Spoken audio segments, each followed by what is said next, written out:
with you. It's been a difficult week. You guys had lots of reasons to be distracted. Just how were you guys able to overcome all of the obstacles that you faced this week? That's a resilient group, man. I'm so proud of these guys. Great mix of young guys, old guys. Our head coach is an absolute stud, getting us dialed in the right direction. And I mean, we knew what we were playing for today. You know, it was go get this win, but man, it was for the people of Los Angeles struggling right now. It's been unbelievable to watch the whole community, the state, the country kind of get behind them. It's a tough time to be back there, and we're just happy that we came out and played like this tonight to get something to be happy about. How about that? The LA Rams, the Los Angeles Rams, representing our fair city, kick butt on their neutral home field in Arizona on Monday night.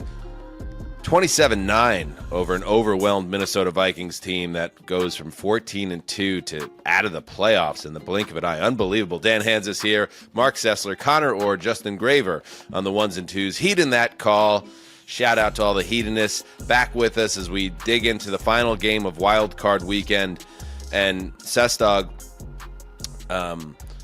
before we get into a look at the look ahead of the playoff picture, 6 games, 5 one-sided affairs, and I would say that this one is the one that surprises me the most.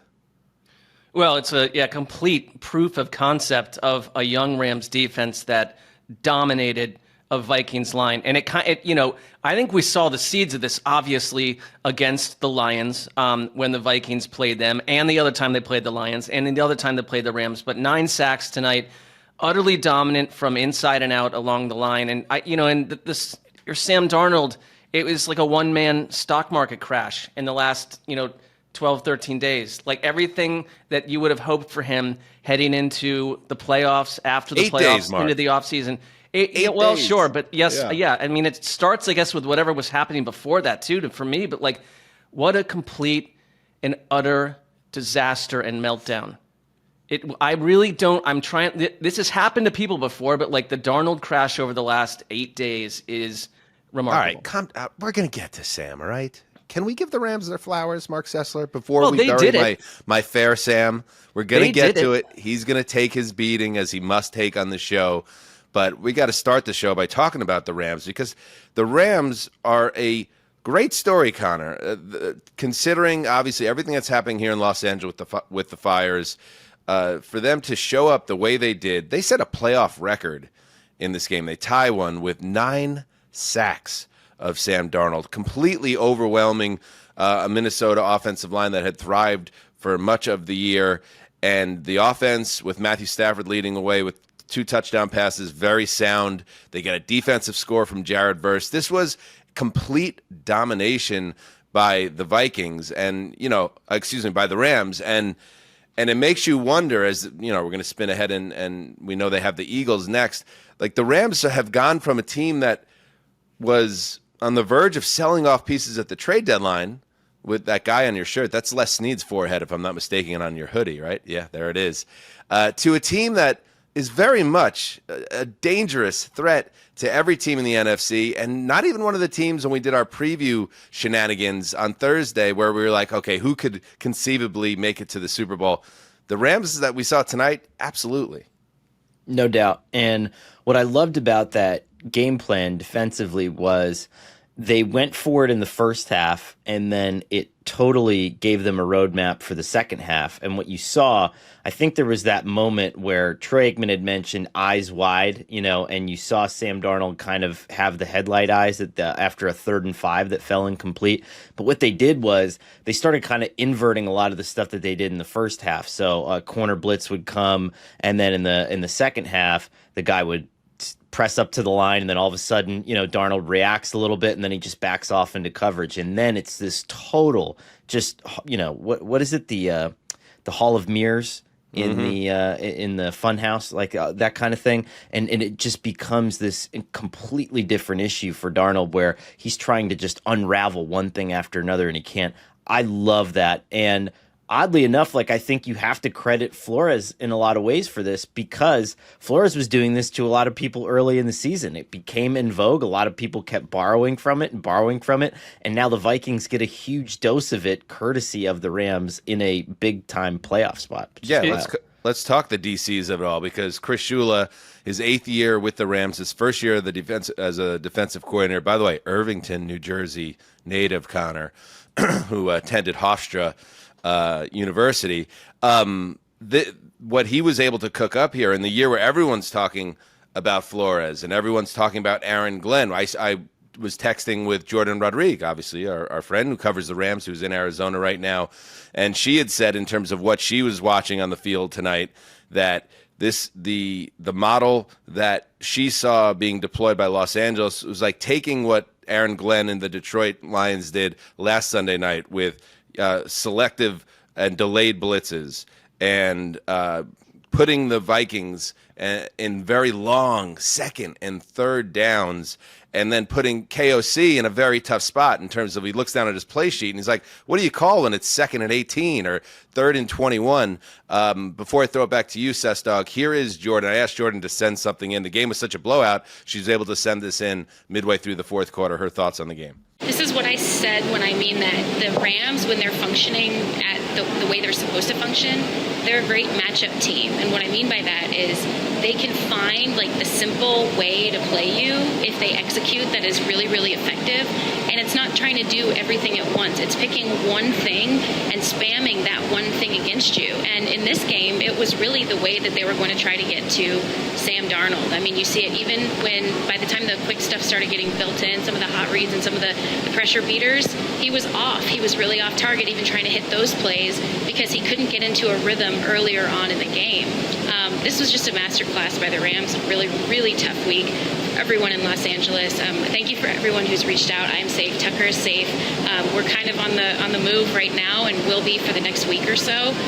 But I just wanted to wish everybody in Los Angeles and to the heroes, please stay safe. Please keep yourselves and each other safe. We're all in this together. Well, it's well said, because she's been talking about these figures on the Rams defense every Thursday on our show, and it's like Byron Young tonight, guys like Braden Fisk, and Jared Verse, who I really felt like I didn't watch a ton of draft stuff because it's not really our wheelhouse, but like Jared Verse I fell in love with during the draft process. He just looks so vicious and fast, and he is a big dude with incredible speed. And like they had to go figure out how to replace Aaron Donald. And this was, here we are, and this was a dominant performance. And I think, the one thing, I really wasn't trying to go off on Sam Darnold. I more feel bad for him. What I would say is that it mattered when Christian Darrisaw was lost for this offensive line. They lost Brian O'Neill tonight. You're down to backups, and you're down to different protections. And the Rams absolutely beguiled this offensive line and Darnold. And by the end, I thought it was pretty telling, because Kevin O'Connell could be our coach of the year, but they were in slow motion and lacking urgency at the end of this game when they just knew this thing was over. The Rams just took them out. The last 6-7 minutes, they weren't doing. There was no urgency. Well, they were getting cooked by that point, right? I mean, but even sure, before then, I'm glad you brought that up, because this was driving me insane, and I think it's one of those things that I notice across the board, and maybe it's just like the latent Madden player in me, and I haven't played in such a long time, but I know where you're going. You're down 24 points, and there's 10 minutes or 9 minutes to go in the third quarter. I'm not even talking about the fourth quarter. Go, right. Don't huddle, stop. And exactly. I was sitting there with just a pen and paper, and I'm just jotting down, okay, on that play, it's cool, we're going to take some time and get the right play. Okay, that's 20 seconds. That's 15 seconds. That's 30 seconds. That's 20 seconds.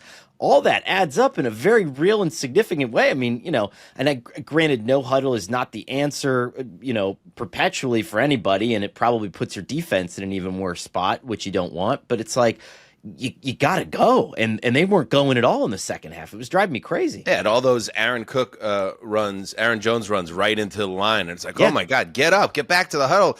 Stop running the ball. Even when you're down 3 scores, there's nowhere to go with your running game. And there were a couple of things that jumped out to me. One other thing that Jordan had mentioned, which was a good point, that Darnold is going to wear the goat horns for the last 2 weeks, and he deserves them. It's fair. But KOC also, Kevin O'Connell, No adjustments in the first half as this game was spinning out of control. The quarterback is obviously having trouble spotting receivers. He's holding on to the ball too long, and yet all the plays, everything seems slow with this team. Everything was drawn out, and no quick hits, nothing to get the offense into a little bit of a rhythm. It was just almost like the team played in a daze. And one thing I'm thinking, Mark, like we both love Aikman. Connor, like earmuffs on this one. One of the things I like about Aikman is like he's one of the analysts, or maybe the analyst that you could most like read the tea leaves sometimes with the things that he says. And he multiple times called the Week 18 loss devastating for the Vikings. And I just wonder if there was a little more going on behind the scenes in terms of how that loss affected this team, both morale and their general belief that they were going to come back and get back on the winning side of things in the playoffs. Because I rooted for Darnold all season. I was rooting for him again. I went into this game confident as a Sam Darnold fan. But at the same time, it's like you could see by the second series something was not right about this team, and they never, ever got off the mat. Yeah, I mean, they really seem to fall apart spiritually. And, just scrolling through Twitter, I saw the scene from just a couple weeks ago where Darnold victoriously comes marching into the locker room, and he's like a conquering hero. He's like David from the Old Testament, and instead, like, here we are. And so if anything, it's just sort of a downcast element to it, but it doesn't take away, Connor, from what it's coaching effort by Sean McVay and the Rams. Like, Sean McVay, we keep forgetting about him, and he keeps doing this. And Dan, I'm glad you mentioned the quickness of the play calls and the lack of adjustment. There was one in particular, a sack in the second half, where basically like Darnold's read is Jordan Naylor, and he's waiting for him to get open, and by the time he gets open, he gets drawn down, and there's a shot of KOC on the sideline being like, no, but like if and we'll see when the all 22 comes out, but it's like if those are his options, those are his options. You know what I mean? And there needs to be something else where he can just get rid of the ball. And it was crazy because there was a couple of times where as soon as he got into the however many steps he was supposed to take in his drop, he would go. He would just leave. He would get upfield. And I was like, that's what you guys need to be doing. You need to, this concept of a drop back passing game just can't exist right now.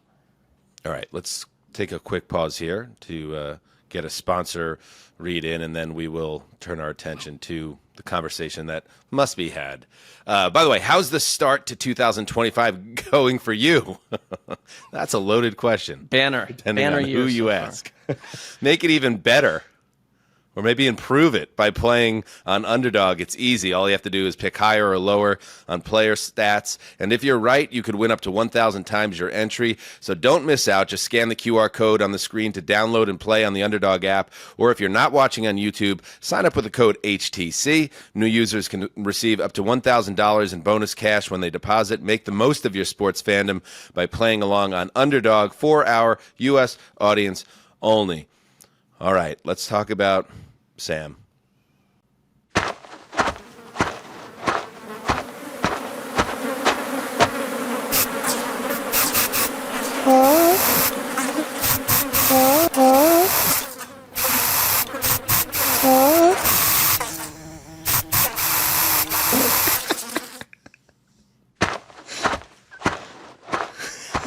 Does anybody know what that was? Justin and I worked on this one for a while. We never quite got it. Was it the beehive sound spliced with the weird Romo noise? Yeah, was it Romo? From Yes, Saturday Night Football? In part. Okay. Anything else? Any other? I wonder if the audience knows. Any other sounds you picked up there around the beehive? I want you to picture there's footsteps. There was like walking along, Hit it again, Justin. Gravelly path. I'm picturing for the geriatric millennials out there and Gen Xers. You remember John Goodman and Arachnophobia? He's got his tank and he's got his pesticide. Play it, Justin. And he is. God damn it! He's putting the hive to permanent rest. Okay.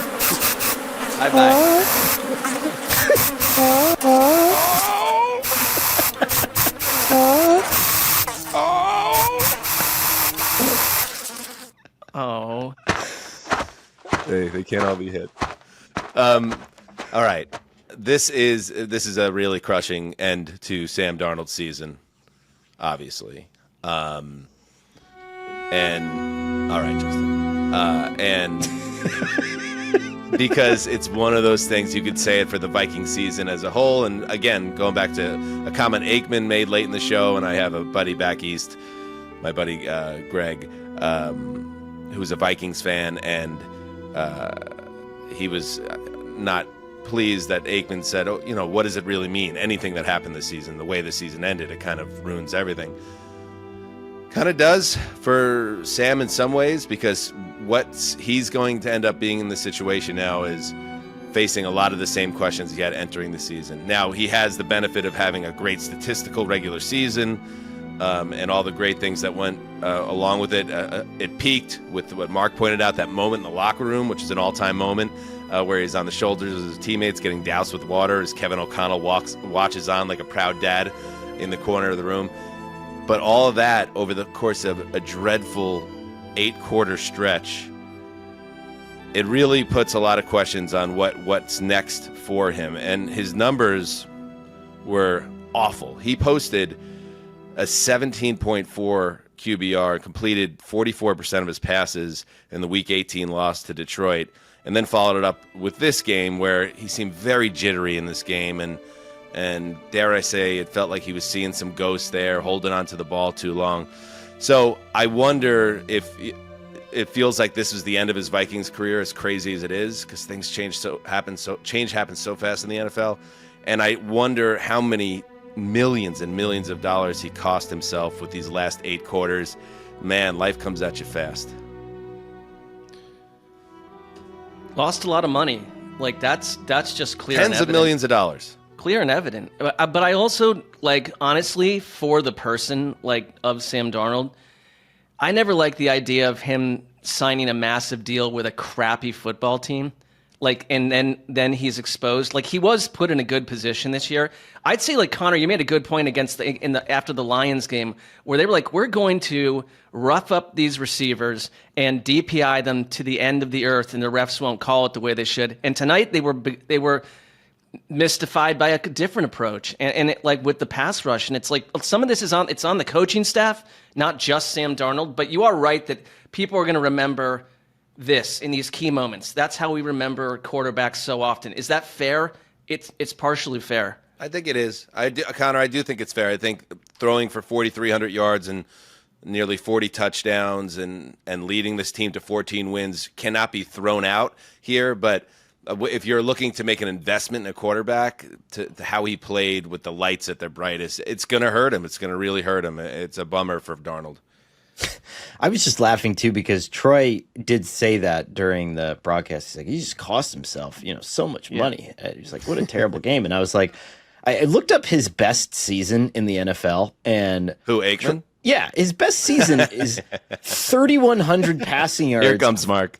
15 touchdowns and 6 interceptions. And 15? That is surprising. Even for the era. People would do this. High, he had 19 touchdowns one year, but 23 touchdowns one year, 19, but 15 was his Pro Bowl MVP, 5th place, and AP offensive 6th place AP Offensive Player of the Year. So that was his most decorated year. And I was like, what's your point, Connor? I'm just saying, one thing, can I just say one thing about this? Because you're right. You're right. Yes, it was a different sport, but people did this all the time with Tony Romo and Aikman, saying that Tony Romo's technically a better quarterback than Aikman. What is your memory of Aikman? What's the number one image? It is him racing down the field with his finger in the air because he is an absolute badass. And it's what we are talking about are quarterbacks that they can have a great season, and it's in a world where everyone's throwing for 4,500 yards now. But here we are in these big moments, and it's a crumble job. And we praised Aikman when he does it. Good team around him, but when the quarterback falls apart, what else? Yes. Simple-minded or not, that's where your eyes go and your heart goes. What's funny too about Aikman, Connor, is that if you follow the arc of Monday Night Football, there will be a handful of comments that he makes across the season. He's still irritated by how much money these quarterbacks make now. Absolutely. Compared to what he made. And then Joe Buck will occasionally fire back like, yeah, but back then what you were making was good. And he's like, no, it's not like today. And I think he's like, Nope. He's watching Darnold, shit his pants in this game and thinking to himself, like, even the quote unquote bad contract he might get out of this will probably dwarf what I made in my entire career.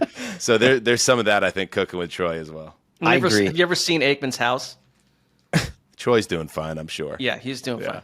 To your point, though, I'm hyper quarterback sympathetic and always have been. I mean, we talked about this on the show last night where, I went through all of Justin Herbert's interceptions. I made a case that was not as bad of a game. Like, that's where I come to. But there were a lot of moments in this game where it still did come down on Sam. Because at first, my immediate posture was like, this offensive line's got to figure out how to deal with, like, simulated pressure. Like, come on, like, get these guys out of his face. But at some point, it does come down to, like, either Kevin O'Connell's got to call shorter route concepts, or Darnold's just got to get rid of the ball, or he's got to leave the pocket and he's got to run, And after time, it came harder and harder for me to excuse some of that stuff. Yeah. And we'll see if what worked for Los Angeles this week will work next week against the Eagles. The Eagles obviously are predicated their offense on the run. And also Stafford is, he moves well in the pocket for a man his age, but that is a fearsome front seven that the Eagles will throw at a quarterback. Will he be able to, stay on his feet and not take a similar beating that was just doled out to poor Sam Darnold? Let's take a look, by the way, at the bracket now as we have the Super Wild Card weekend in the rear view. The Divisional Round playoffs are set here. You have the number 6 seed Washington Commanders traveling to Detroit to face the Lions. You have the number 4 seed Los Angeles Rams traveling to Philadelphia to face the Eagles. On the AFC side, the number 4 seed Texans traveling to Kansas City to take on the Chiefs at Arrowhead. And the game that I think everyone is most excited about, perhaps, is the Baltimore Ravens, the 3 seed, traveling to Buffalo to face the Bills, the number 2 seed. Before we do a little spin ahead and look at the divisional round and what we're most excited about in terms of storylines, do we want to put a button on this game? Is there anything else you guys wanted to throw out there that you noticed? Okay, all right. Justin just threw up our own underdog, our company. Actually, Sam Darnold looking sneaky hot in this photo on a beach, not just sneaky hot. Yeah, a cocktail in his Ray-Bans. Vikings only lost to 2 teams this season. The Lions twice and the Rams twice, 14-0 against everyone else. Trophy is in the mail. All right, underdog. We love our underdog friends. That was a savage. You wrong for that, underdog. Now, it's another, I think maybe it got left in 2024, but that's a diabolical tweet by Underdog. Mm. Diabolical had a big run in 24. I think the word still is used, but yeah, I think some of these phrases need to be retired. I'm always a proponent of that. Nice. My bow on the Rams. Oh, here's our friend Jay Gruden on Twitter, Coach_Jay Gruden. I love Jay. Jay Gruden. Jay don't Great give a hang. shit. Jay don't Fun to give a hang with. shit. Yeah. Jay will just tell you where he's at this point in his life and in his career. He tweets, so Sean McVay versus Kevin O'Connell tonight. I hired them both, but I don't get mentioned once. LOL. No, you were not mentioned, Jay Gruden. But guess what? We mention you here on Heed the Call. We love us from Jay Gruden. Well, any other thoughts on the game?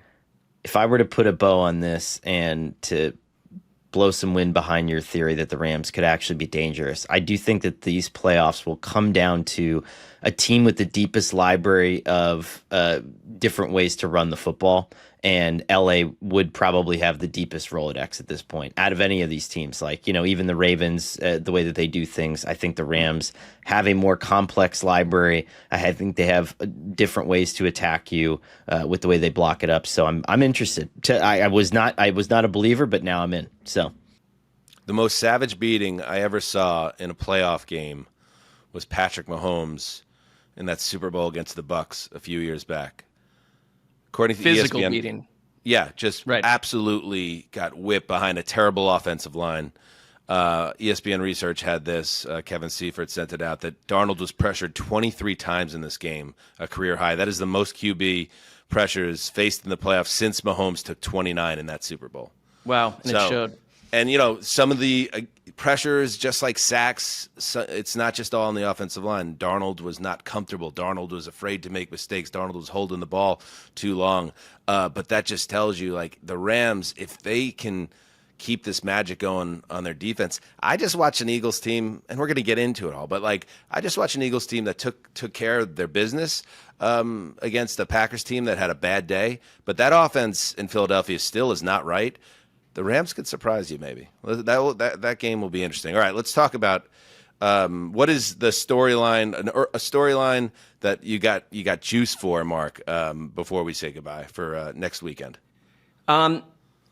I know a game is going to get talked about for like 17 hours between now and 6:30 p.m. Eastern on CBS, Bills and Ravens. So I'm going to go to Houston visiting the Chiefs, and I kind of have this like weird feeling that after we literally buried the Texans 6 feet under for like a month and a half, that suddenly they're like, maybe there's been an awakening. And they do like CJ Stroud just has this wildly insane game out of nowhere. And it's like, oh, where's Taylor Swift? Like, who cares? Like, the Chiefs are out. Like, I just want to see something mad happen. I want to see one thing cooked up. Like, we got a little bit of that this week. Like, go do something stunning because everyone doesn't think you can. That's what I like about the divisional round, when we get a little surprised. A reversal of the what was it, the 2019 AFC Championship game where Houston was up like by 3 scores, and then all of a sudden 24-3 or 24-0. Yeah, I was there. I remember that. They're the uninvited guest in the divisional round, the Houston Texans. What's up, Justin? It was 24-0, and then Kansas City went on a 51-7 run, which when I looked that up earlier today, I was like, that can't be 51-7. Throw my theory out the window. Chiefs. I know we're now in that's so far in the rear view that we don't even it's not even weird anymore that the Chiefs score like 22 points a game or whatever. But that's probably not going to happen. Connor, how about you?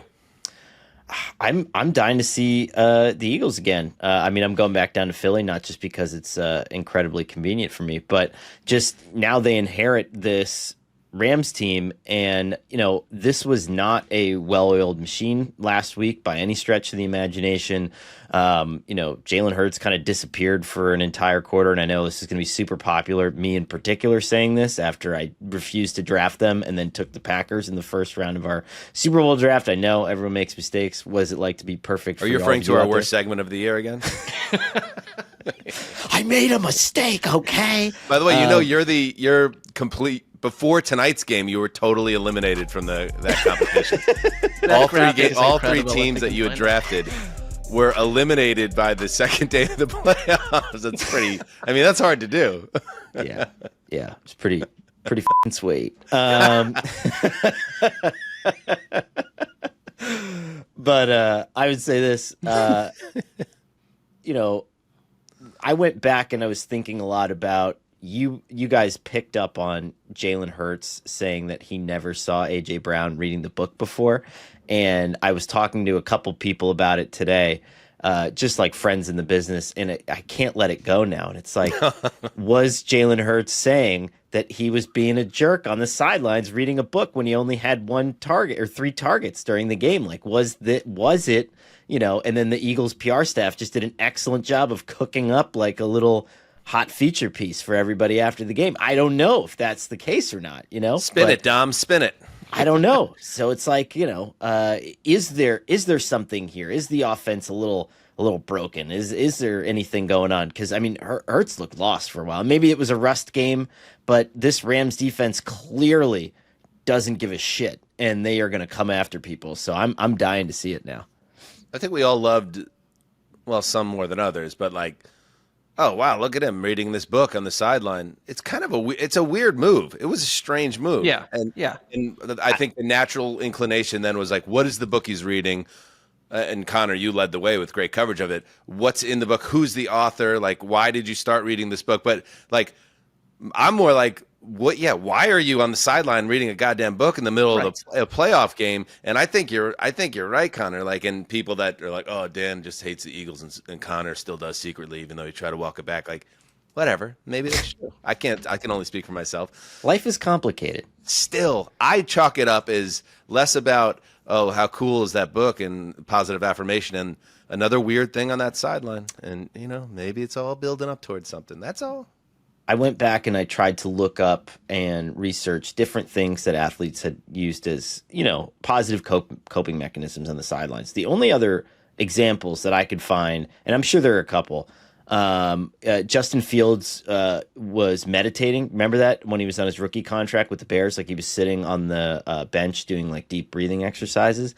And then the only other one that came to mind was like Len Dawson just ripping darts, what about Mark Sanchez as a rookie eating a hot dog on the sideline in the old Oakland Coliseum? That was a massive New York football scandal. Like, huge. And he was hungry. Like, it was late in the game.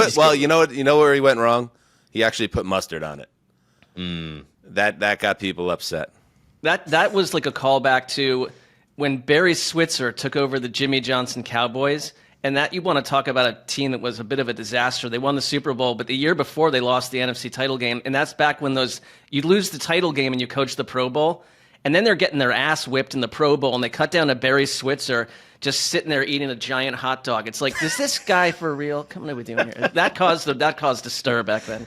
All right, so you guys went with your games. I'll just button it up with the storyline from each of the other games, because divisional round playoffs is the best weekend of the year.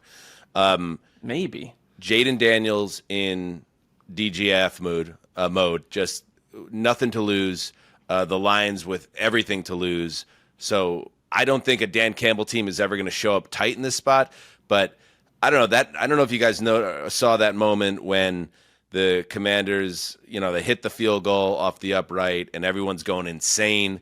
And then they cut and they show Jaden Daniels just sitting on the bench, pleased with it, but almost like emotionless. Just like, all right, took care of this. Like, that dude is maybe the opposite of what you saw from Sam Darnold in moments the last 2 weeks. Completely chill and not going to be scared of that moment in Ford Field against the Detroit defense that can be had.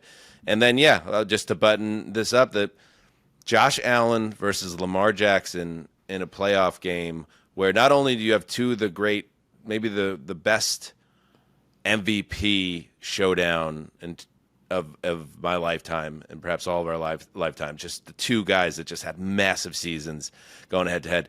These two teams both have so much on the line. I thought about other years where there's been a killer divisional round matchup or even a championship Sunday matchup, and if two Titans going out at each other and maybe they both have had history, they both won Super Bowls or advanced to Super Bowls. No, these are two teams that know if they lose this game, their season is a failure, and it will be a major point of emphasis in the offseason of what went wrong and what do we have to change because we got bounced again before the title game. So the stakes are so high in this game. Baltimore favored by a point. It all makes sense to me, and I cannot wait. That is one of the games that I am most excited to watch in a very long time, Ravens-Bills. Can't wait. Football. Still love it. Still love the sport, They feel like the two teams where whoever loses, like, there's this element of heartbreak, and it kind of is a visual reminder of like how effing impossible it is to get back to this point.